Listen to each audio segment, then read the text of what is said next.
മഹാമാരിയേക്കാൾ കൊടിയ ആവേശം ഞങ്ങൾക്കുണ്ടെന്ന് പ്രഖ്യാപിച്ചുകൊണ്ടാണ് പെരിന്തൽമണ്ണയിലെ UDFന്റെ നേതാക്കളും പ്രവർത്തകരും ഇന്ന് ഈ വിജയാഘോഷത്തിൽ പങ്കെടുത്തുകൊണ്ടിരിക്കുന്നത്.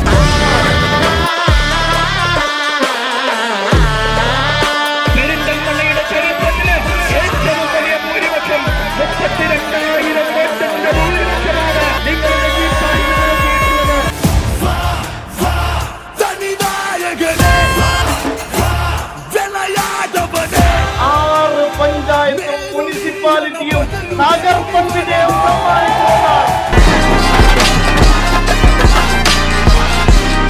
നന്ദി വാക്കുകൊണ്ടല്ല, എന്റെ ഹൃദയത്തിൽ അത് ചേർത്ത് വെച്ച് പ്രവർത്തിച്ചു കാണിക്കുന്നു.